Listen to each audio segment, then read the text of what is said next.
ایک صاحب نے سوال کیا ہے، مفتی صاحب حرمت مصاہرت کیا ہے؟ تفصیل سے سمجھا دیں۔ دیکھیں، حرمت مصاہرت بنیادی طور پر سسرالی رشتے کو کہا جاتا ہے۔ قرآن کریم میں بھی اس کا ذکر ہے۔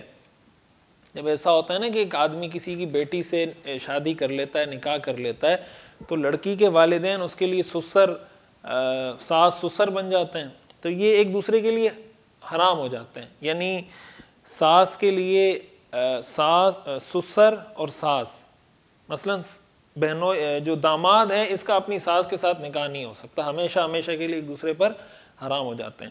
اسی طرح اگر جس عورت سے نکاح کیا اس کی اولاد ہے تو اس کی اولاد اس نکاح کرنے والے پر حرام ہو جاتی ہے۔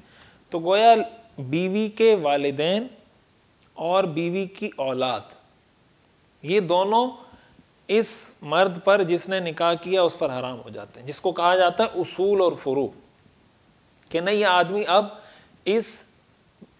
اپنی بیوی کے والدین میں سے کسی سے نکاح کر سکتا ہے، نہیں اپنی ساس سے نکاح نہیں کر سکتا۔ اسی طرح اگر یہ اس کی بیوی ہے اور اس بیوی کا پہلے شوہر سے کوئی اس کی بیٹی تھی، تو یہ آدمی اگر ان کا نکاح ہو چکا ہے، رخصتی ہو چکی ہے، تو یہ آدمی اپنی بیوی کی بیٹی سے بھی نکاح نہیں کر سکتا۔ اس کو بنیادی طور پر حرمت مصاہرت کہا جاتا ہے۔ ہمارے معاشرے میں اس طرح فحاشی، بے حیائی کی یہ چیزیں، فلمیں، ڈرامے عام ہوئے ہیں، اس کی وجہ سے بہت سے ایسے مسائل پیدا ہونے لگے ہیں جس کی وجہ سے بعض اوقات اس کو بیان کرتے ہوئے بھی آدمی کو عجیب سا محسوس ہوتا ہے۔ اور اس کو بیان کرنے کا ایک نقصان یہ ہوتا ہے کبھی کبھی کہ بہت سے لوگ شک میں پڑ جاتے ہیں، شک کی بیماری میں مبتلا ہو جاتے ہیں۔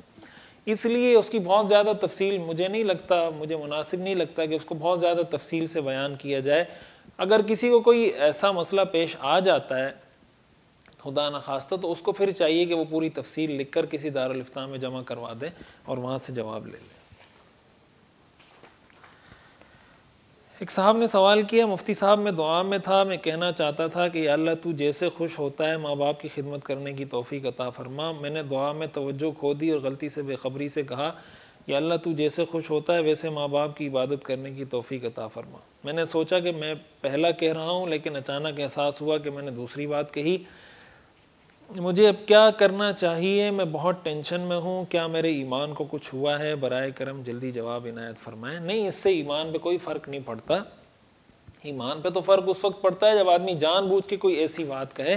اس کی تو حدیث شریف میں بھی مثال موجود ہے۔ حدیث میں آتا ہے حضور علیہ الصلاۃ والسلام نے ارشاد فرمایا کہ اللہ اپنے بندے کی توبہ پہ ایسے خوش ہوتے ہیں جیسے ایک انسان سواری لے کے نکلتا ہے صحرا کی طرف، اسی پر اس کا زاد راہ، کھانے پینے کی ساری چیزیں وہی ہیں، اور وہ تھوڑی دیر اترتا ہے سواری سے، تھوڑی دیر آرام کرتا ہے، جب اس کی آنکھ کھلتی ہے تو صحرا لق دق، آس پاس چاروں طرف صحرا ہے اور اس کی سواری غائب ہے۔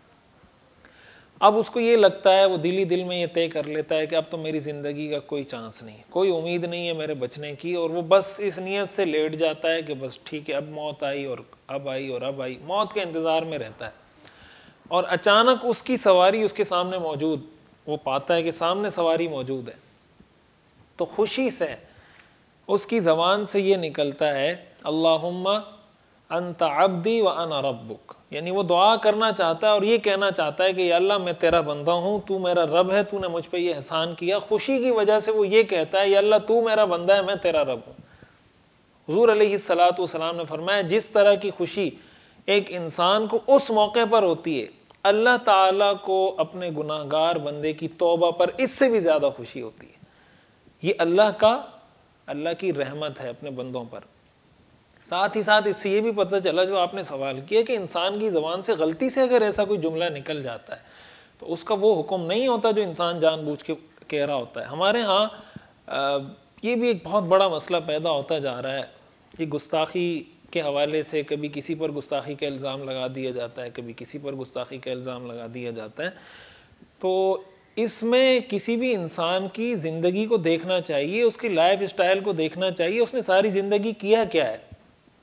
اگر ایک آدمی ساری زندگی دین کی خدمت کر رہا ہے اور اس کی زبان سے کوئی ایسا جملہ نکل گیا جو نہیں نکلنا چاہیے تھا، تو اس کو گستاخی پر محمول نہیں کرنا چاہیے۔ یہ نہیں کہنا چاہیے کہ یہ گستاخ ہے، اس سے پوچھ لینا چاہیے بھئی آپ نے یہ کیوں کہا تھا، یا اس کی پوری ہسٹری کو سامنے رکھتے ہوئے یہ طے کرنا چاہیے کہ یار اس نے گستاخی کی نیت سے نہیں کہا ہوگا، ویسے ہی زبان پھسل گئی ہوگی یا زبان سے یہ لفظ نکل گیا ہوگا.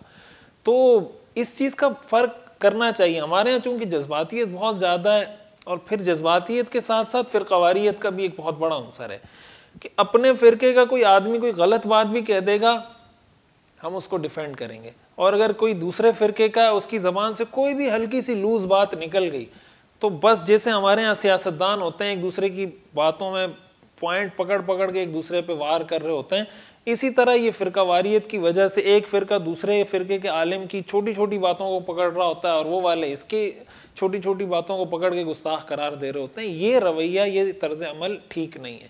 اس میں دیکھنا چاہیے کس آدمی نے کیا بات کی، کس پس منظر میں کی، کس کانٹیکس میں کی، کیا سیاق و سباق تھا، اس کے بعد کوئی فیصلہ کرنا چاہیے. اور سب سے بڑی بات یہ ہوتی ہے کہ آپ اس سے وضاحت طلب کریں، بھائی آپ نے یہ کیوں کہا تھا، یا جو بھی ایک پراپر طریقہ ہونا چاہیے. اس فرقے کے، اس طبقے کے علماء کے پاس جائیں، آپ ان سے بات کریں.